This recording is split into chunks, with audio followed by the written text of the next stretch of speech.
Magandang araw, Pilipinas! Namaskar, India! Sa video na to guys, papakita ko sa inyo ang naging experience ko as a first-time filingera, ambisyosa, feeling mayaman na Pilipinas sa India. Uunahan ko na kayo, ignorante pa yan. Para sa mga bashers ko, may nakalimutan pa ba ako? Pakidagdag na lang yan sa comment section. Pero for today's video, hindi nyo ako mapipikon dahil fully paid, walang utang, ang pinangbayad ko dito. This is to brag, not to inspire. Sa video na to guys, ay magsasabi din ako ng presyo dahil nang nalaman nyo na nag-business class kami, marami nga sa comment section na nagtanong ng presyo. Hindi ko niyayabang, maraming nagtanong, balikan mo na lang. O wag na lang. Makamabash na naman ako.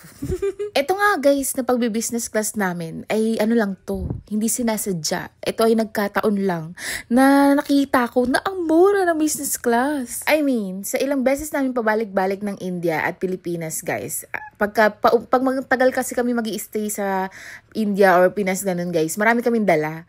So usually, yung itong nagastos namin dito, ay ganun din yung presyo kung nag-a-add ako ng luggage. So ang nagastos nga namin guys, ay 25,000 Philippine peso per person. Si Afi po ay may bayad na rin. Kasi I remember guys, parang 100k yung binayaran ko at wala namang libre si Afi guys. Kahit baby siya guys, di siya libre, may bayad siya. Although, may mga airlines at may mga ticket na libre siya, pero ngayong business class, alam ko may bayad siya. That 25,000 per head is mura na kasi ang usual pamasahe sa India guys ay naglalaro yan ng 12,000. Yung mga mura guys, 9 to 12,000. One way lang to, 9 to 12,000, 18,000, 17,000, tapos 20,000, ganun. So, para sa business class na 25k, tapos meron kang 45 kg baggage allowance per head, is sobrang laki na yun, guys. Ay, hindi 45. 45 ba yun? Basta umabot kami ng 120 something yung baggage allowance namin.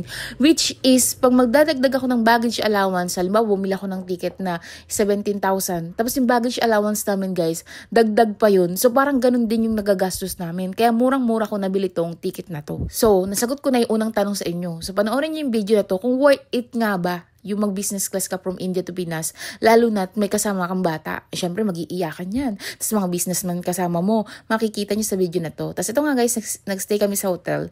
Tapos, nag-book si Adi ng dalawang hotel transfer kasi nga guys, ang dami namin dalang bagahe. Tapos pagdating namin ng Kolkata Airport, kumuha kami ng porter kasi hindi namin kaya itulak yung mga luggage namin dahil nga dalawang bata guys.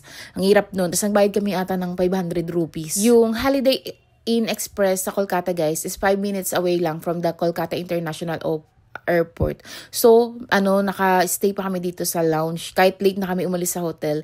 Tapos, na boarding na guys. Ang flight namin ay 11:40 ng gabi. Tapos, ang dating namin ng Pilipinas ay kinabukasan ng 11 ng umaga. So, 9 hours lang yung biyahe namin guys. Yung time difference lang yun, kaya 11:11. Pero, in reality, 9 hours lang. Tapos, ayun nga guys, pagpasok namin, tada! May mga patoy sila sa mga anak ko. Alam nyo ba guys, pag business class pala guys, iba rin pala yung pila mo sa immigration. Be, iba pala yun. May free access sa lounge. Unlimited pagkain yun sa lounge, guys. Tapos, iba rin pala yung entrance no. Diba? Inosente. Kami mag-asawa guys, ay first time namin talaga. At kaya, habang nandito kami, ay amaze kami. Tapos, tuwang-tuwa kaming dalawa guys. Kaya, mapapansin nyo sa buong video, tingin ako ng tingin kay Adi. Kasi nga, inosente kami, B. Tapos guys, ayan, kalkal ako ng kalkal. Ayan, muntik pa ako matumban yan, B. Kakakapindot ko niyan. Recliner pala yan. Tapos, pag take off guys, ayan na, pwede nang mahiga si Afi sa higaan niya. So, nilagay lang to ng FA nung, pagtas nang mag-take off. Pero, hindi rin nagtagal si Afi dyan, guys. Kasi parang masikip, di ba? Ang laki niya palang bata. Para siyang si Ado na hindi kasya sa bassinet. Ang bassinet, guys, is up to 2 years old. Pero, depende yun sa timbang at sa laki ng bata.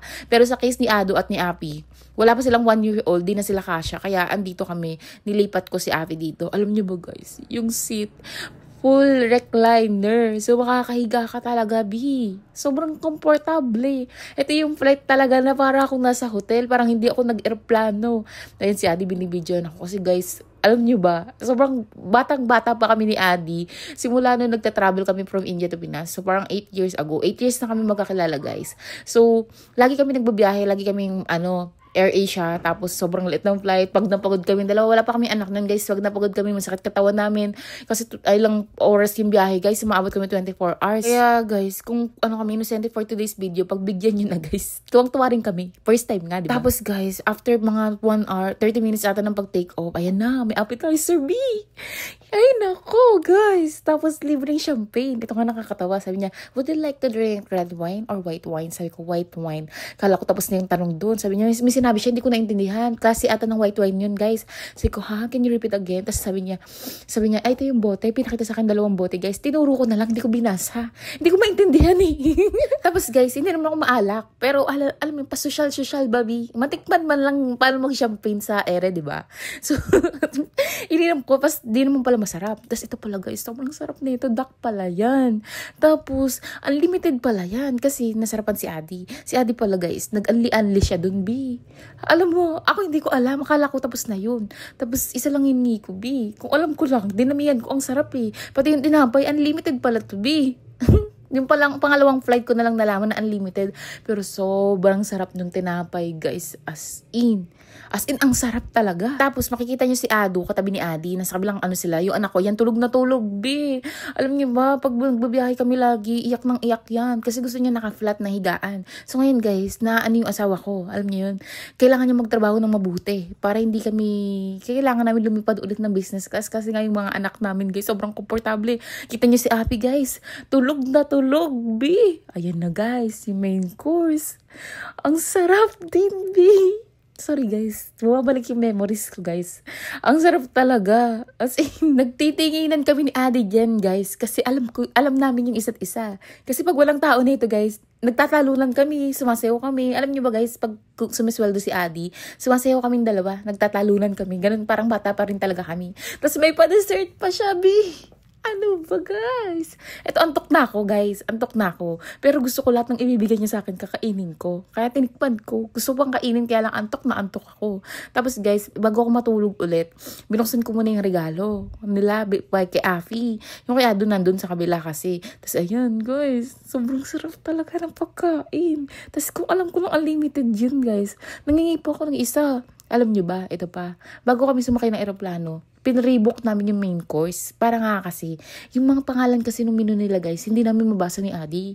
So para hindi na kami tatanungin ng FA, tas tatanga-tanga kami mag-pronounce ba, tas di ay maintindihan. Pinrebook na namin yung main course. Ayun pala guys, may appetizer. Kailangan pala ibubuk mo din yun. Kasi kung hindi, tatanungin ka nila. Buti na nga lang guys, yung unang flight namin, si Adi tinanong, para si Adi mapahiya.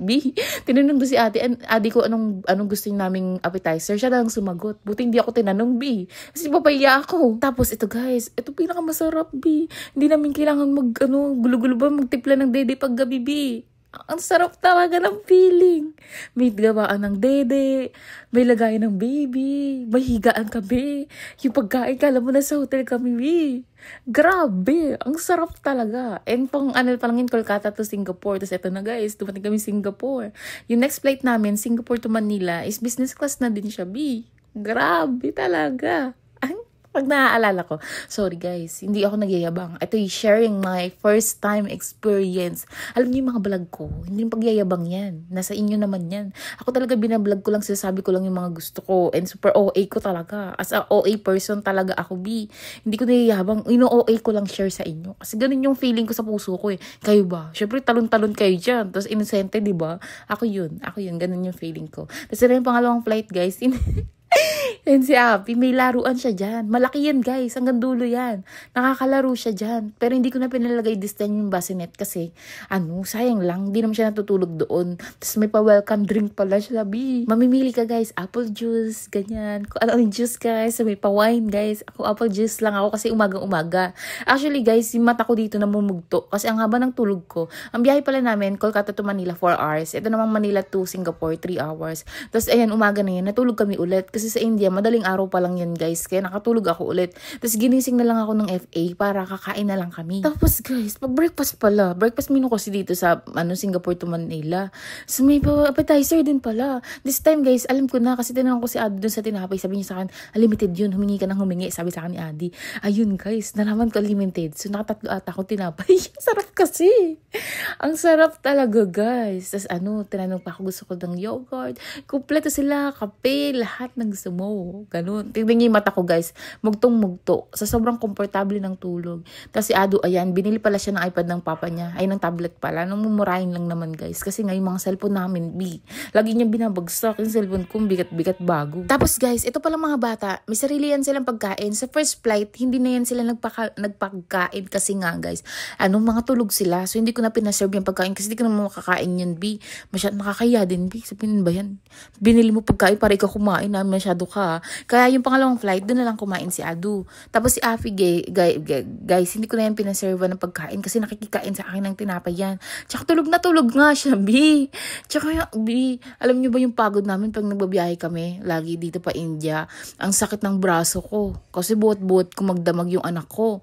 Ngayon guys, nalalapag ko yan siya dyan. Parang higaan kasi talaga siya guys, na komportable siya, tas ako parang bed and breakfast yung atake. At ang almusal guys, di nyo kaya. Lobster. As of this moment guys, ako ay gising na ako nito. Sabi ko, ay nako, hindi pwedeng matulog ako naman tulog. Kasi nga guys, sayang naman experience. Kaya pinifeel ko na, nakinood pa ako ng movie dyan guys. Tapos ang sarap talaga ng pagkain. Grabe. Tapos guys, nakatulog nga ulit si Ado dito. Tapos yung mga bata tulog. Tapos kaya kami ni Adi, chill kami. Nunood kami. Pa-wine-wine, pa-kape-kape, babi. Ang atake, unlimited, Ang sarap talaga. Alam niyo ba guys, ang pinaka natutuwa ako ay kay Adi. Kasi alam niyo si Adi, yung asawa ko na yan, sobrang siya, ambisyoso talaga siya guys. Pag may gusto siya ganyan, ay gusto niya ma-achieve niya yan. Kasi naalala ko dati, dadaanan namin yung business class. Sabi niya, alam mo love, darating panahon, ma-upward natin yan. Sabi niya, talagang di tayo titigil. Yan goal natin. Ganun siya, guys. Lagi niya sinasabi sa akin, sabi ko, asa, feeling. Alam niyo yung bibig ko, ganun. Tapos kaya, guys, the whole flight, tingin ako ng tingin sa kanya, masaya ba siya? Tapos nakikita ko, nakangiti siya the whole flight. Tapos tinitignan ko talaga, guys, kung nagugustuhan niya. Kasi pag nagustuhan niya, sa susunod ulit, ganito. Syempre, libre-libre tayo, Kailangan masaya siya. Tapos, guys, sa mga moms pala ng katulad ko, ay pwede kayo manghingi ng mainit na tubig. Pag nasa flight kami guys, nanghingi ako ng mainit na tubig pang timpla ng dede ng mga bata. Kasi malamig yung aircon ng eroplano. So yung dede, mabilis siya lumamig, tas hindi dinedede ng mga bata. Kaya nanghingi ako lagi ng mainit na tubig, maligam-gam na tubig sa flight. Kahit hindi business class guys, may nagtanong kasi, kahit normal flight, pwede ka manghingi ng mainit na tubig. Okay lang yun, libre lang yun guys, walang bayad. Tas itong flight namin na umaga na to guys, pa Pilipinas na to guys. Ay pala, may wifi, Wi-Fi. Nag-upload ako, nag-i-story ako ng experience namin dito. Guys, nandito ko sa aeroplano, May Wi-Fi, may YouTube, may Facebook, may TikTok, lahat. Yung mga dating flight kasi nasakyan ko pang message lang, ganun guys. Nag-Emirates ako dati, pang message lang. Eto lahat, internet talaga meron. Hindi ko lang sure guys kung Singapore Airlines lang ba yung na business class yung meron neto or meron din sa economic class. Kasi nagsi-Singapore Airlines na talaga kami lately. So talaga, parang wala akong na-experience na wifi doon. Pero this time guys, meron. Baka sa business class. Hindi ko alam guys. I-double check nyo na lang. Tapos guys, nakalimutan ko pala mag-fill up nung yung sa QR para ipapakita sa immigration. So, inutusan ko yung kapatid ko kasi medyo lang, hindi ka makapag-download ng app. Ewan ko kung bakit. Pero mabilis siya sa internet, yung download ng app hindi. Tapos ayun guys, yung sinasabi ko sa inyo laruan ni Api. Malaki yung space na yan, As in, malaking space. Tapos may lagayan pa kami ng gamit sa baba. As in, pagka may infant ka, okay na okay siya. Tapos kung iisipin mo, nakakahiya ba kasi iyak-iyak ng bata? Actually guys, parang feeling ko, kaya lang umiiyak yung mga anak ko kasi nagsisiksikan kami sa economy. Pero dito sa business class guys, walang iyakan masyado na naganap. Kasi nga komportable silang tulog. Ganun guys. Tapos nalalapag sila, ganun, hindi sila yung nahihirapan. Kasi pag nag-economy kami guys, iyak sila ng iyak. Pag di sila komportable matulog, ikot ng ikot, ganun guys. Tapos, basta hindi sila komportable, kaya lang silang umiiyak. Pero this time guys, ang komportable, kita niyo si Adu. Ang sarap ng upo dun, ni Adu. Kasi nakakahiga siya. Yun lang talaga ang problema talaga namin. Nasisikipan sila tsaka sumasakit yung katawan nila. Syempre, ibiruin nyo ilang oras ng biyahe. Tapos ito pala, sindo kami ng driver ng tito ko. Pero pinagamit namin yung sasakyan namin ni Adi para ma-tune up na din, guys. At malaki yung space dito. Kaya, ayun, pinadala na lang namin yung sasakyan namin. Tapos siya yung nag-drive. Tapos guys, hindi na ako nagpasundo sa pamilya ko kasi nga ang dami namin dalang bagahe.